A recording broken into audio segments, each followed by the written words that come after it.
नाम ज्ञान है। जो अपनी मेहनत से कुछ कर दिखाए वही महान है। सुप्रभात, मैं लकी सोनी एवं मेरे साथी आपके सामने शिक्षा के महत्व पर एक नाटक प्रस्तुत करते हैं। इस नाटक के माध्यम से हम यही संदेश पहुंचाना चाहते हैं कि कोई भी व्यक्ति शिक्षा के बिना ऊंचाइयों को नहीं छू सकता। शिक्षा जीवन की तैयारी नहीं, शिक्षा ही जीवन है।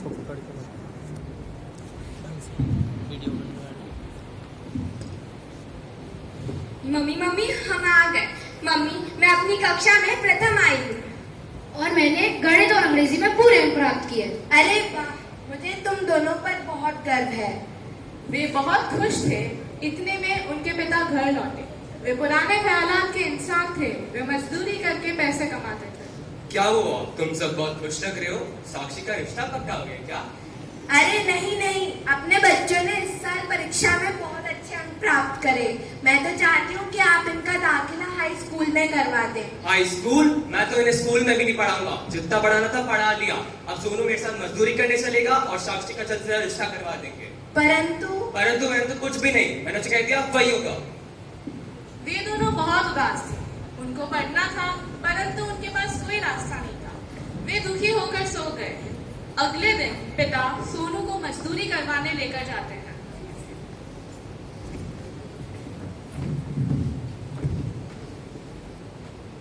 अरे सोनू बेटा, तुम यहाँ? हाँ, आज से मैं पिताजी के साथ रोज यहाँ काम करने आऊँ। परंतु सोनू बेटा, तुम तो बहुत छोटे हो। पर पिताजी के आदेश अनुसार मुझे यहाँ काम करने आना पड़ेगा। अब मुझे कुछ काम बता दीजिए। चलो हमारे साथ। सोनू बाकी मजदूरों के साथ काम करना शुरू करता है। इतने में घर की मालकिन काम देखने आती है। वह एक नेक इंसान है। वह बाल मजदूरी के सख्त खिलाफ है। अरे, आज ये बच्चा यहाँ क्यों काम कर रहा है? इसके पिताजी को मेरे दफ्तर में भेजो।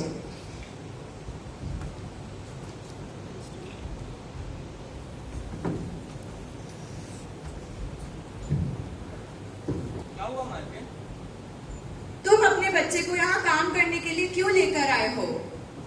मालकिन, हमारे यहाँ ऐसा ही होता है। बच्चों को ज्यादा पढ़ाना ठीक नहीं समझा जाता। ठीक है, तुम अब जा सकते हो और सोनू को मेरे दफ्तर में भेजो। बहुत गुस्सा आया परंतु वह शांत रहे। उसके बाद उन्होंने सोनू को बुलाया और उससे उसके बारे में पूछा।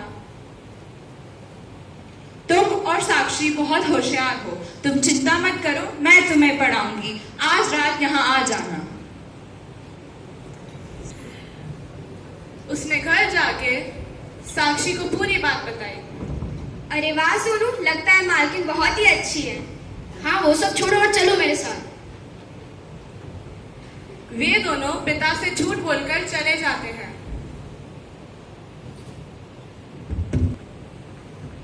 वहां मालकिन उन्हें पढ़ाने लगती है। ये कई दिनों तक चलता है। दोनों बहुत होशियार बन जाते हैं।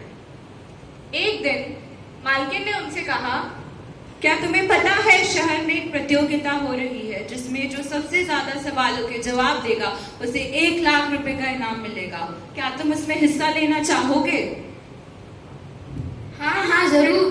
पर पिताजी। तुम चिंता मत करो, मैं उन्हें समझाऊंगी। अगले दिन वे दोनों शहर पहुंचते हैं।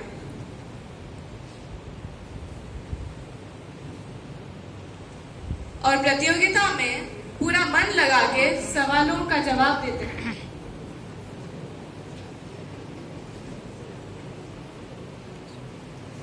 उन दोनों का प्रदर्शन बहुत अच्छा जाता है।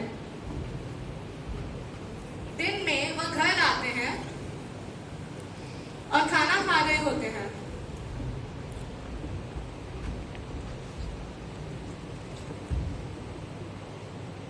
उस समय वहां पे कुछ लोग आते हैं।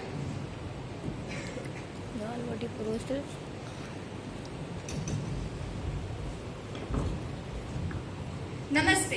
हाल ही में शहर में जो प्रतियोगिता हुई उसमें आपके बच्चों ने बहुत अच्छा प्रदर्शन किया।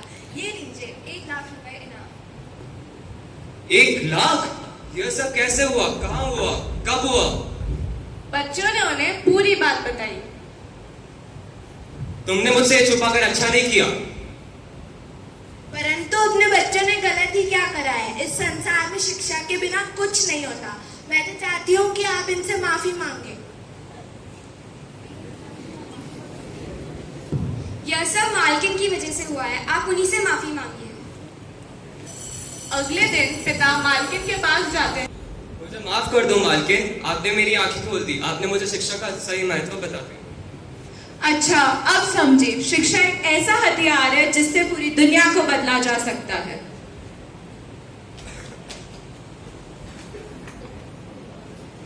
इस कहानी में दो बच्चों ने ये साबित कर दिया कि अगर आपको जीवन में कुछ हासिल करना हो तो चाहे कितनी भी कठिनाइयां आए, आप अपनी मंजिल तक जरूर पहुंचेंगे। आज यानी 8 सितंबर को हम हर वर्ष विश्व साक्षरता दिवस यानी वर्ल्ड लिटरेसी डे मनाते हैं, जो हमें यही संदेश पहुंचाता है कि शिक्षा का मूल उद्देश्य नौकरी दिलाना नहीं, बल्कि शिक्षा का मूल उद्देश्य एक अच्छे समाज का निर्माण करना है। क्योंकि बढ़ेगा इंडिया तभी तो बढ़ेगा इंडिया।